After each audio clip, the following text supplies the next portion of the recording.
Ladies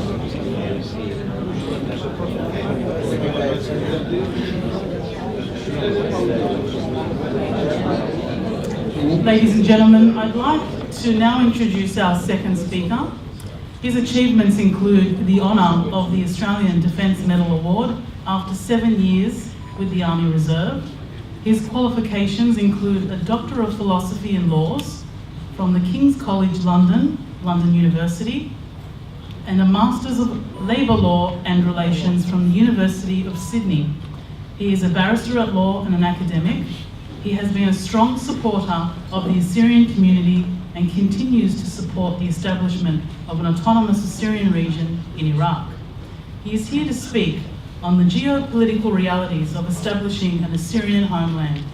Please welcome to the stage Dr. Hugh McDermott, Member for Prospect.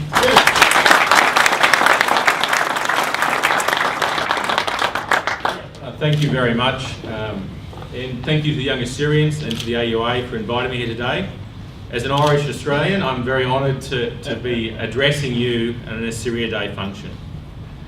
You may not know this history, you may not know some Irish history, and Australia is originally a British country, but this year, 100 years ago, the Irish people, my cousins, because my family left Ireland to flee persecution, not from Islamic, but from Protestants, because we were Catholics. And 100 years ago this year, there was a major uprising and we declared our independence. It was put down rather rapidly by the British, and we then fought for the next few years the War of Independence until we finally had our own homeland. So your story, the story of constant struggle, of standing up and claiming your homeland, is not a new one, and it's one I know of. Now in Ireland, we complain we had 400 years of struggle. You guys had 7,000, so it makes us look we're the junior partners. But it makes me understand and realise that your families fled to this country not through choice. My grandfather and great-grandfather didn't come to this country through choice. The only choice was it was better to live here than it was in the north of Ireland, because you were treated like a human being here and you weren't back there. So I do understand that from a personal point of view. I also understand that since I've been living close to your community, I live in Greystone, so not quite this far south, I've got to know many good friends from the Assyrian community. And since being a Member of Parliament, the AUA and other groups have done a lot to work with me and talk to me and explain to me a lot of the situations.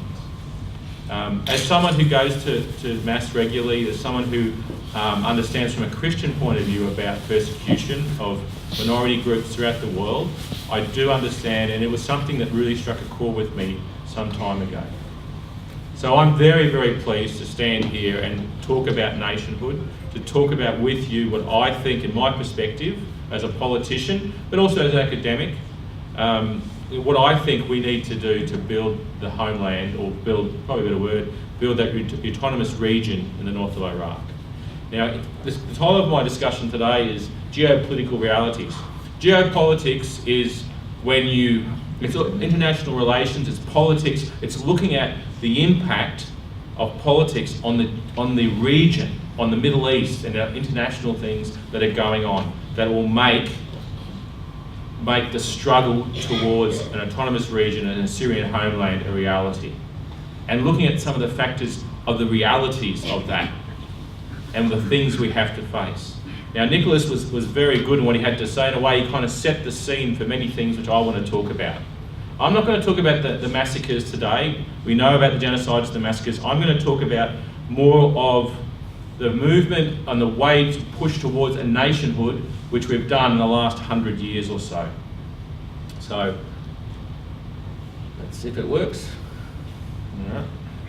Try the other way. Okay, so what I'm going to talk about is I guess 7 things and then questions. The timeline of Assyrian nationalist history. And what I'm talking about that is from the fall of the Ottoman Empire, that despotic empire that ruled over the Assyria and so much of the world, that pushed itself up into Christian Europe, right? And inflicted horrible, horrible massacres and horrible fundamentalist regimes over so many Christian peoples. the current situation, where we stand today, something which most of you will know anyway, right? And we'll touch on that and look into the reality of how things are right now in northern Iraq and Kyrgyzstan. The international and regional issues, which I think that we need to discuss and highlight. Then I will go on and talk about the Federation of Iraq and talk about some of the political structures there and the constitutional structures, which I think we need to be aware of to be able to deal with. Then I'll go on and talk about the Nevian Plains Autonomous Region. Obviously, you would know this is something which the Iraqi government and the US forces and other groups in the international community are pushing, something that was supposedly going to happen just before ISIS became on the scene. So we'll talk a little bit about that. Assyrian nationhood, and why I believe that the Assyrian people are a nation. You may not have borders, but you are a nation. And you look at the UN criteria for what it means to be a nation. If you look at that criteria, it's without doubt the Assyrian people are a nation. And then we'll talk about some conclusions and what I think we need to do to pull together into a nationhood. And then your questions, comments, happy to be told I'm wrong, or have any comments that you think which we should continue on with. So, first I'm going to talk about the nationalist history, and of course you'll recognise most of those people who were there, and how important role they've played towards nationhood for Assyria. So, if we firstly just look at what had happened in the last century, and I start back in 1916, the Sykes-Picot Agreement. If you don't know what that is, basically the great powers, as they were called back in those days, Great Britain, France, Russia, and met together, and they had decided that they were going to beat the Ottoman Empire. They had decided they were going to defeat them, even though they weren't at that point yet. The First World War was still on, but they decided when we are victorious, we need to divide up the Ottoman Empire and take its power away. And that's what they decided. So finally, in 1918, the Ottoman Empire did collapse.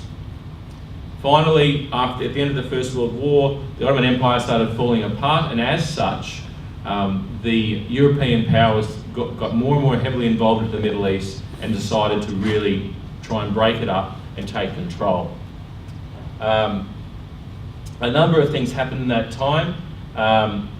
In 1918, 3 or 4 Assyrians were killed by the Turks, the Ottoman Empire, and the Kurds, which we've already discussed about they're happening there. The Patriarch was assassinated, but what that then led to was a major nationalistic movement that started sweeping through the Assyrian people. And of course, the Assyrian people weren't quite where they are today in one area, they were spread out throughout parts of the Middle East and Europe. In 1919, the Peace Conference, the First World War had finished, and the Allies sat together and worked out what they were going to do after they defeated the Germans, after they defeated the Ottoman Empire and the Italians and others. So at this peace conference, an Assyrian delegation was sent from the Middle East, but also from parts of the Western countries. And the big countries pretty much refused to let them attend the conference.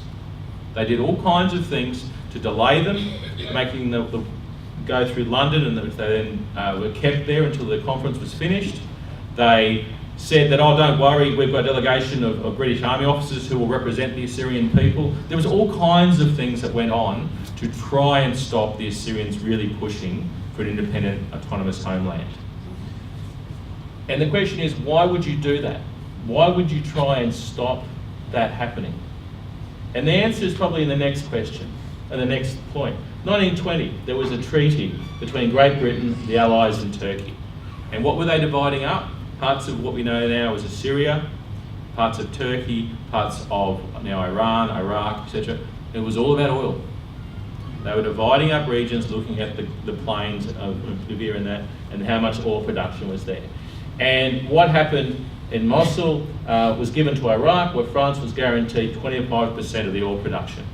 So this is really what they were dividing up, even as far back as 1916. They were looking at the money.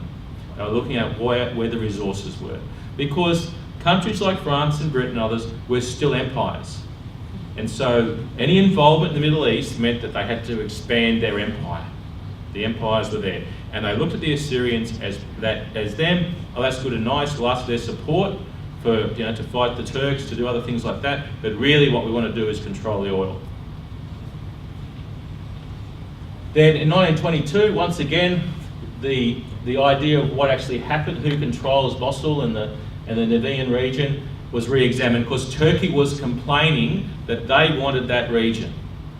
And they wanted the region because of the oil and resources there, natural gas and other things, agricultural land. Further discussions were held in Constantinople in 1924, and the Turkey declared that the Assyrians were welcome to live in the previous lands of Turkey because most of them had got out of there. A lot had left and got into Iraq because the British and French were there, and as such there was better protection from what was happening with the Turks. But Turkey, because they wanted control of the area, because they wanted the oil, other resources, said, no, the Assyrians can live here in harmony, there won't be a problem. Of course, pretty much everyone knew that was just not true. It was about control. So by 24, Britain declared Mosul belonging to Iraq, and the Christian Assyrians needed protection from Turkey. So the British finally said this. They said they needed to be protected. And the photos you saw before, which were taken by the Aussie diggers, which were showing, the genocide had happened. Everyone knew about it. To deny it was just not facing reality. And the British realised that if Turkey took more control of Assyrian areas, especially in the north of Iraq, that would lead to further pogroms, further massacres. So by 1924, Britain requested for the League of Nations. The League of Nations is now called the United Nations. That was the original name, League of Nations, requesting that they look into the issue of the borders between Iran and Turkey, because continuing on, the Turks continue to try and take territory in northern Iraq, and this had a major impact on the Assyrians. The League of Nations presented its findings and suggested the importance of protecting the Assyrians if they were to return to Turkey, their freedom, reimbursements for all their losses during the Great War, and the full authority of the Patriarch over his people. Recommendations were not approved and were then referred to the International Court of Justice in The Hague. So the United Nations had basically said, yes, the Assyrians are an independent people, they need to be protected so they're not under attack from the Turks or any other group, and that was the recommendation of the findings. Then the wider United Nations body said, oh no, we can't accept that, and they referred it to the courts, International Court, that had just been set up. So the Permanent Court of International Justice refused the Assyrians to return to parts of Turkey and other areas, and ended up giving Turkey the north of Iraq as it was then, and then Mosul and Libyan Plains to Iraq. And then finally settling a border with putting the British in charge of the oil interests to protect the Assyrians. Okay? So you can say that the British were given a mandate to protect the Assyrians from Turkey, but the reality is they also gave them all the gas and natural oil areas.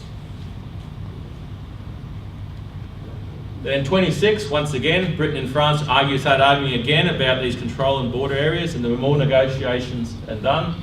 And the Assyrians ended up being scattered, they worked out, were scattered not in the north, but all over Iraq, which was contradiction, and parts of Turkey and Iran and other areas, as we've already heard, and that was in contradiction of what the UN had instructed to happen. But once again, no one then went and enforced the UN orders. The Permanent Court of The Hague in 1927 requested that Britain and Iraq fulfill their obligation towards the Assyrians. So they actually, UN said back then, right, Britain has to protect and make sure the Assyrian people are protected from any other group, whether it be the Turks or any others, and the Iraqis also have to make sure of that too in the north of Iraq, and they have protected autonomous people. Problem with the League of Nations back then, United Nations, they had no way of really enforcing these things, and so they just didn't happen.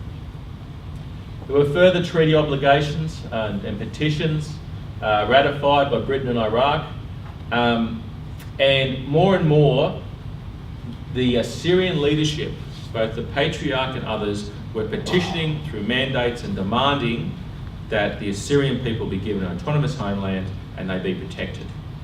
And they have rights of oil and gas and taxes and other things, so they could fund this Assyrian region in the north.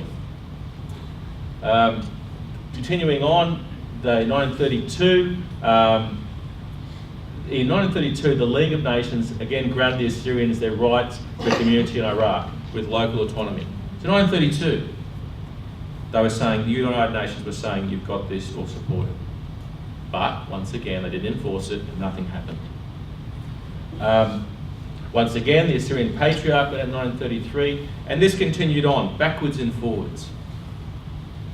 45, after the Second World War, and after we've heard about the Assyrian levies fighting against the Iraqi government, keeping the British air base in Iraq secure, and that helped to beat the Nazis in North Africa and the Italians. It was a major thing.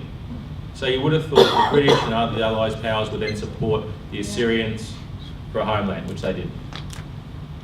Once again, this time petitions were sent to the Secretary General of the United Nations regarding Assyria, and once again they referred the Assyrian issues to the Commission on Human Rights.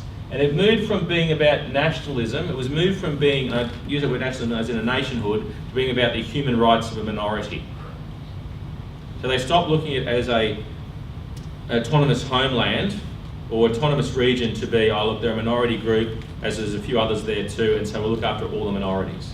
So it was beginning to be diluted, right? The human rights are important because there has a long history of human rights abuses and it's continued on, but the United Nations focus changed. It wasn't anymore so much about nationhood. The different organisations were then set up. The AUA in 1967, but then 1970 saw the beginning of the greatest exodus of Assyrians from their homeland, from their area in northern Iraq and Iran. Once again, which was discussed before. And then further moved, the ADM was set up in 79, and you saw what was happening through all of this. If you look at the history and you look at the political history, the nationalists, the belief in an Assyrian autonomy of Assyrian homeland grew more and more over this century. We all knew about the massacres, we all know about all of the terrible pogroms and human rights abuses. But what was happening within the leadership of the Assyrian community was people were coming more and more up to the fore. The AUA was formed, the patriarchs continued to lobby for a homeland and against human rights abuses. Different political organisations were also set up to represent the Assyrians. Finally, in 91, as we all know, the United Nations forces drove the Iraqis out of Kuwait. The Kurds in the north rose up and they were given protectorate in northern Iraq. The ADM then received 5 of 100 seats in parliamentary elections.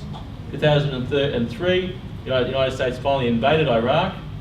And then in 94, what history calls, or the academics call a systematic low-grade genocide started happening against the Assyrians.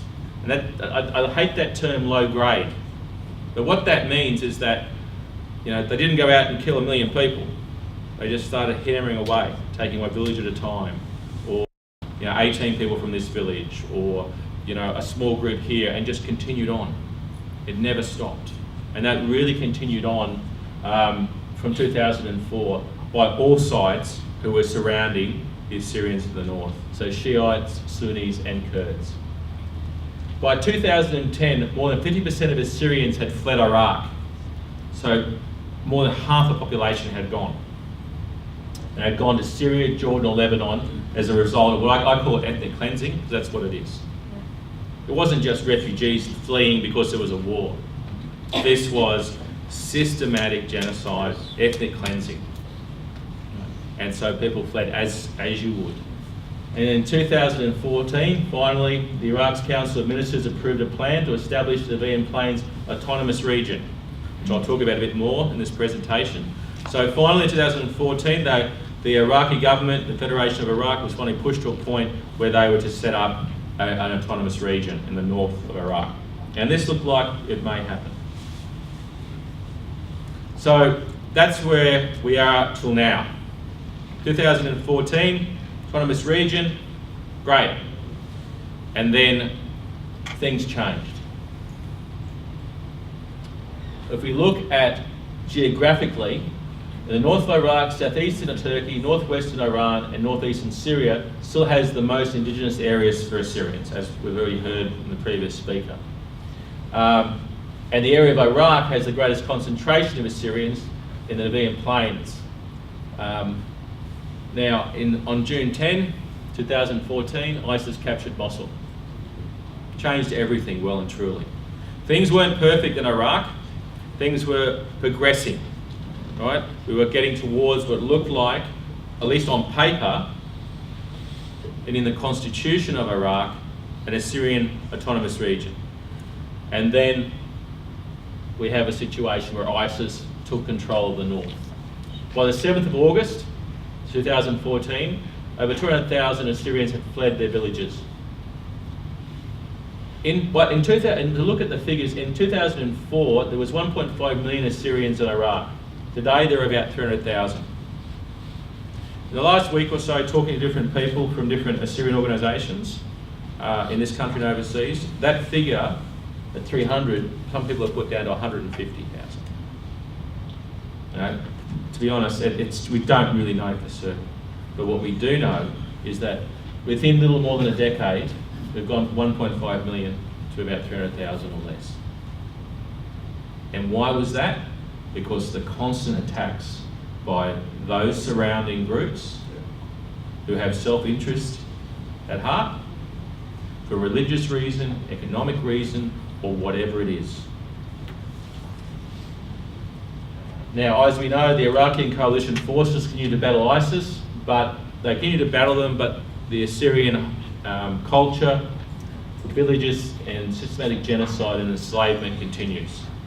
So no matter how the battle goes for this week, no matter if they finally stop ISIS in some regions, often the Iraqi government, whoever takes over, does not stop the oppression of the Assyrians in those areas.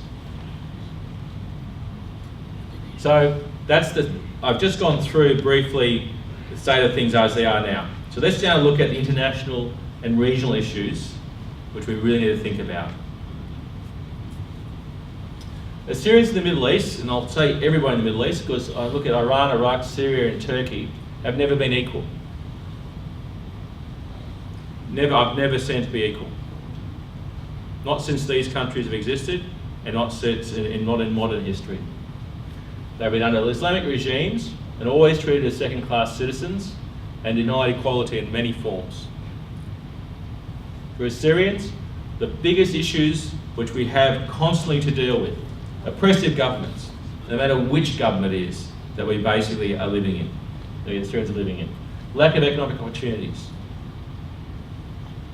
Often the discrimination against Christians, against Assyrians, has been great. And it means there are those Assyrians who have made money and have gone out there and have become wealthy in their areas, but in a flash it could be taken off them. Inferior educational institutions. How many times have I heard, I've spoken with very, very distinguished, well-educated Assyrians who live in this country, who talk about when they grew up in Iraq and how they couldn't go to a certain university.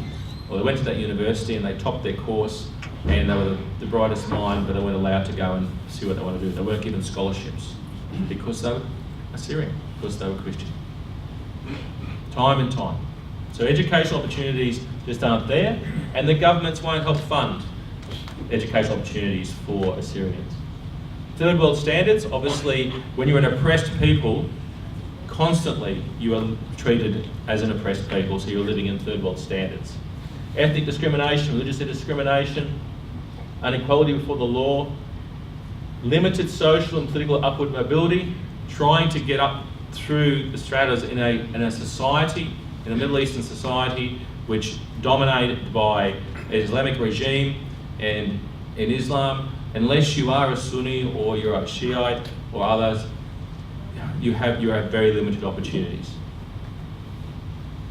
Corrupting influence of competing cultures, other cultures competing with the Assyrian culture, feeling that because they're bigger and they're more dominant, they will dominate and try and control. Continuous danger of pogroms. Pogroms, we're talking about attacks, genocide, systematic destruction of the Assyrian people.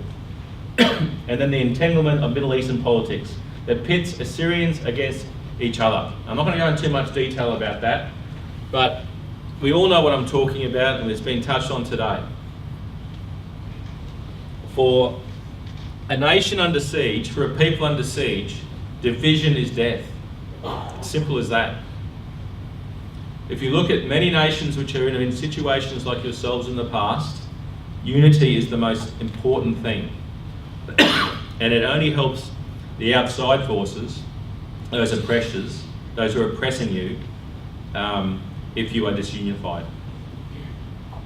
And of course, the ongoing conflict between the Sunnis and the Shiites.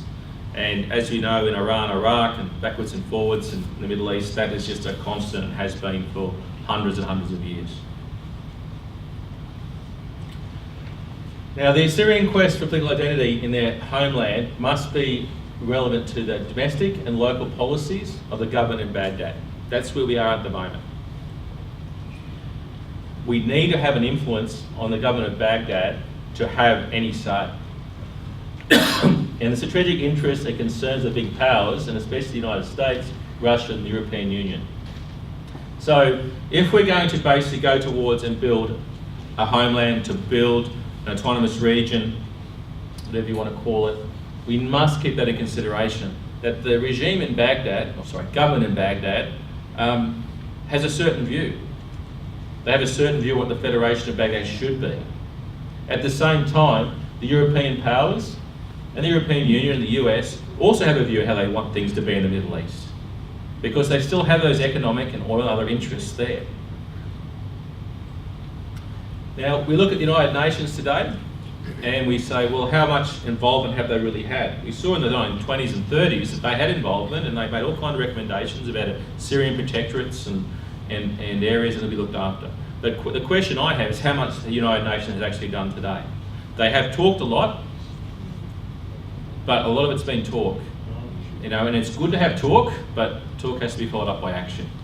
So I believe there's been a lack of real action on the half of the UN. And I'll talk later about what the solution could be to make them do something. Limited responses from international powers. Now, the US obviously invaded Iraq.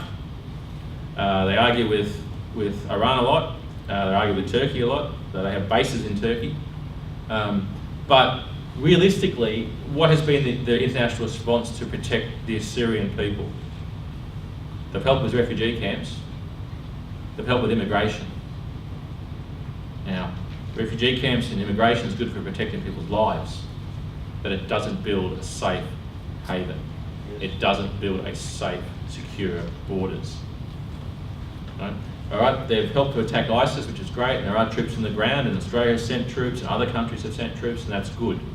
But they're having advisors, they're not in huge numbers, and the question is, fine, I understand the mentality which you have if you're in the US and you've lost thousands of people, as they did in the Iraq War, or Australians who lost very few but have lost people, that you don't want to politically be seen as losing a lot of people. Fine, I'm not suggesting that. But what I am suggesting that if you are going to end ISIS, if you're going to help states bring security to Iraq, you need to be a major player and be involved.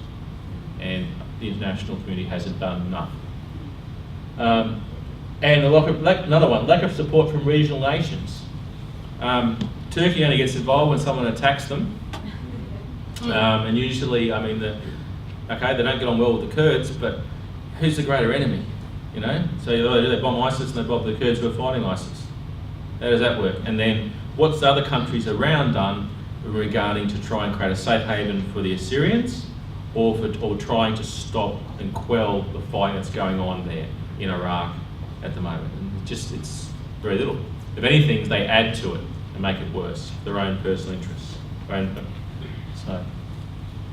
So now what I want to talk about is the Federation of Iraq. Now, I'll just talk briefly about that because there's certain things I think about